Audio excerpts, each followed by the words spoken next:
अस्सलाम वालेकुम नाजरीन, मैं हूं आपका होस्ट हजरत अली के फॉर यू के साथ। नाजरीन, कार्ला फे टकर कौन थी? 18 नवंबर 1959 से लेकर 3 फरवरी 1998 तक एक अमेरिकन खातून जिसका नाम कार्ला फे टकर था, उसे जहर का इंजेक्शन लगाया गया। आखिर उन्होंने किया क्या था जो उसे 38 साल की उम्र में फांसी दी गई? वो फांसी जहर के इंजेक्शन के शक्ल में दी गई। वो शमाली कैरोलिना में 1984 में विल्मा बारफील्ड यूनाइटेड स्टेट में फांसी पाने वाली पहली औरत थी। कार्ला फे 18 नवंबर 1959 को टेक्सास में पैदा हुई। साल की उम्र में उन्होंने सिगरेट पीना शुरू कर दिया। वो तीनों बहनों में से सबसे छोटी थी। वालिद का नाम लैरी और वालदा का नाम कैरोलिन था। वो टेक्सास के शहर ऑस्टिन से गिरफ्तार होती है 20 जुलाई 1983 को। जेरी लेन और देब्रा टॉटन को कत्ल किया 13 जून 1983 को।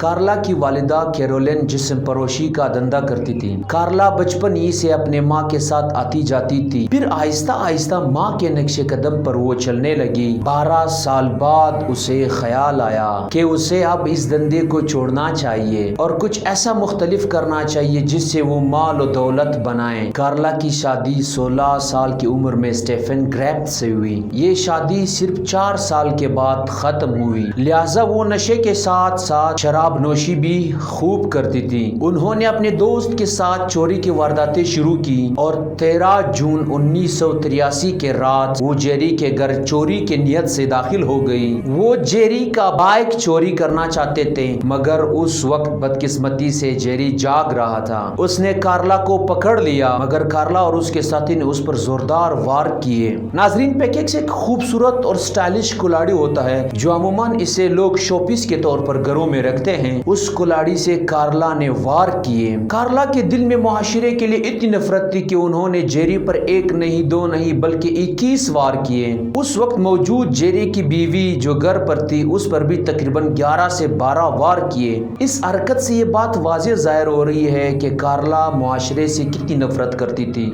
और ये नफरत क्यों वो करती थी, आखिर इसके पीछे क्या रीजंस थे। लिहाजा 20 जुलाई 1983 को कार्ला गिरफ्तार हो जाती है और उसी दिन उसको अदालत में पेश किया जाता है। फिर अपीलों के चक्रों में काफी अरसा गुजर गया। इस दौरान जेल के अमले ने देखा कि कार्ला एक बदजुबान, बदअखलाक और शराबी लड़की है। इसने अचानक सब कुछ छोड़कर बाइबल की स्टडी शुरू कर दी। वो लोग जो जेल में मौजूद थे वो कार्ला को कातिला और बदअखलाक और बेहया औरत कहते थे और अचानक इसकी जबान साफ हो गई और इसने लोगों के साथ मिलना जुलना छोड़ दिया। इसने जेल में अपनी बाइबल की स्टडी शुरू की और लोगों को पढ़ाना शुरू किया। इबादत और रियाजत को अपना मामूल बनाया और अपने इस अमल से जेल में मौजूद कई लोगों की जिंदगी इसने तब्दील कर दी। वो लोग जो इससे कातिला, बदजुबान, बदअखलाक, बेहया औरत के, अब वो सब लोग कार्ला के मदा बन गए और उसके पीछे चलने लगे। वो जेल में लोगों की जिंदगियां बदलने में कामयाब हो गई क्योंकि उन्होंने जेल में एक रूहानी इनकलाब लाया था। जब इस बात की खबर मीडिया तक पहुंची कि कार्ला वो कातिला कार्ला नहीं है, कार्ला वो जालिम औरत नहीं है, ना वो बदअखलाक बेहया औरत है, तो वो जेल पर कूद पड़े। फिर नाजरीन, हर अखबार में कार्ला के हेडलाइंस लग गए। हर शख्स ने उसके फोटोज उठाए और मुजाहिरीन ने बैनर्स लगाए कि कार्ला को माफ किया जाए। उसके हक में पूरे अमेरिका में मुजाहरे होने लगे, बल्कि अमेरिका से बाहर भी उसके हक में कई कंट्रीज में मुजाहरे होने लगे। इंसानी हकूक की तंजीमों ने कार्ला बचाओ तहरीक शुरू कर दी और एहतजाज यहाँ तक बढ़ा कि जिंदगी में पहली बार पोप जॉन पॉल ने अदालत को खत लिखा और उसमें बाज़ाब्ता तौर पर दरख्वास्त की गई कि कार्ला की सजा माफ की जाए, उसे अगर सजाए मौत ना दी जाए तो बेहतर होगा।